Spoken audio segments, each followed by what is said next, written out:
Hai semua, selamat datang. Hari ni, kita nak borak sikit pasal macam mana nak naik taraf cara kita menulis kod. Bukan lagi setakat tulis kod yang boleh jalan lah. Tapi kita nak cipta kod yang betul-betul profesional. Kod yang bukan saja komputer faham, tapi kawan-kawan satu tim pun senang hadam. Dan paling penting, diri kita sendiri bila tengok balik kod tu 6 bulan akan datang. Jom kita belajar cara ubah kod yang biasa-biasa jadi luar biasa. Okey, cuba jujur sikit. Siapa kat sini yang tak pernah nampak kod macam ni? Tengok je pun dah rasa nak pening kepala kan? Nama pun boleh ubah entah apa-apa, indent berterabur, langsung tak ada komen nak bagi clue. Inilah dia musuh utama kita semua sebagai programmer. Kod berserabut. Ya, mungkin dia berfungsi sekarang. Tapi cuba bayangkan, nak baiki atau tambah apa-apa lepas sebulan dua. Memang mimpi ngeri. Tapi relax, jangan risau. Sebenarnya, dalam setiap kod yang serabut tu, ada potensi untuk jadi kemas dan teratur.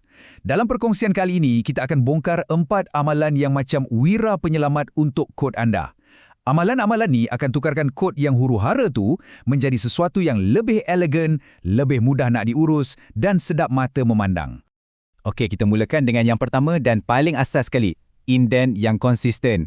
Nampak macam benda remek kan? Setakat beberapa space atau tab je. Tapi jangan pandang rendah. Impak dia pada kejelasan kod tu memang sangat-sangat besar. Jom kita tengok kenapa. Jadi, apa benda indent ni sebenarnya? Senang cerita, bayangkan ia macam perenggan dalam sebuah karangan atau macam rangka sebuah bangunan. Ia tugasnya menyusun blok-blok kod kita secara visual. Dengan indent, kita boleh nampak dengan jelas, okey, blok if ni kat dalam blok 4 yang mana? Tanpa indent, kod kita tu dah jadi macam satu tembok tulisan yang panjang dan, memang serabut nak faham. Tengok ni.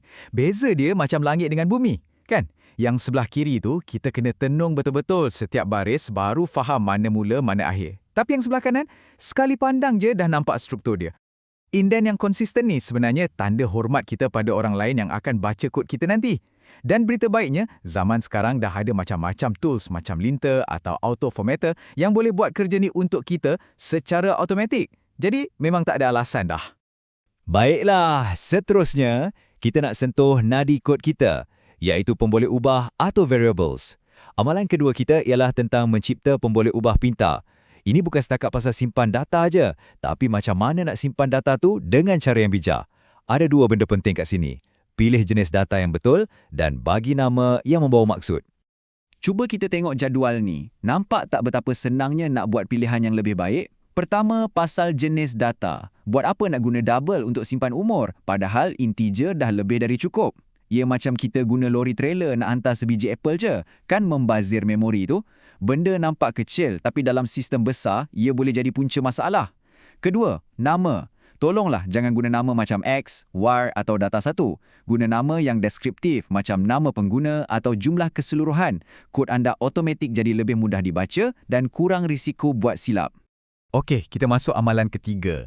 Yang ni satu seni yang ramai orang terlepas pandang. Menulis komen yang betul-betul membantu. Ingat, tujuannya bukan untuk ulang balik apa yang kod tu dah buat, tapi untuk tambah nilai dan terangkan konteks.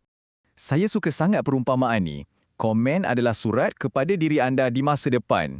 Fikir macam ni, kod tu sendiri dah cerita apa yang ia buat. Contohnya tambah A dan B. Tapi komen yang bagus akan terangkan kenapa kita kena tambah A dan B. Mungkin sebab nak kira jumlah diskaun ke atau apa-apa je lah. Komen tu jadi jambatan antara logik sekarang dengan pemahaman kita atau rakan sepasukan kita di masa depan. Jom tengok contoh ni. Kalau komen kita tulis darab dengan 0.06, itu tak membantu sangat. Sebab kita memang dah nampak operasi darab tu dalam kod. Tapi komen yang bagus, macam kira cukai jualan berdasarkan kadar semasa, akan terangkan niat di sebalik nombor magic 0.06 tu. Inilah gunanya komen. Ia bagi konteks, bukan ulang tayang. Bila kita gabungkan ketiga-tiga amalan ni, kualiti kod kita memang akan melonjak naik. Jadi, apa jadi bila kita gabungkan semua ni? Indent yang kemas, pemboleh ubah yang bijak, dan komen yang menerangkan, kita akan dapat lebih daripada sekadar kod yang boleh jalan. Kita akan dapat kod yang profesional, kod yang lebih dipercayai, senang nak diurus, dan jadi asas yang kukuh untuk kita bekerja sama dalam satu pasukan. Jadi, untuk ringkaskan, inilah 4 tiang utama untuk kod profesional. Mula dengan indent yang konsisten supaya struktur kod kita jelas. Lepas tu, pilih jenis data tepat dan beri nama bermakna untuk pemboleh ubah yang efisien dan mudah faham. Dan akhir sekali, lengkapkan dengan komen yang membantu untuk terangkan kenapa di sebalik kod kita. Setiap langkah ni saling melengkapi dan hasilnya adalah kod yang mantap. Soalan sekarang untuk anda bukanlah penting ke tak amalan ni, tapi yang mana satu anda nak mula amalkan hari ni. Tak payah nak ubah semua benda sekaligus, pilih satu dulu. Mungkin lepas ni, masa tengah buat kerja, cuba betulkan indent dalam fail yang anda tengah buka tu. Jadikan ia tabiat. Sikit-sikit, lama-lama anda dah pun berada di landasan untuk jadi seorang pengatur cara yang lebih profesional. Selamat mengkod!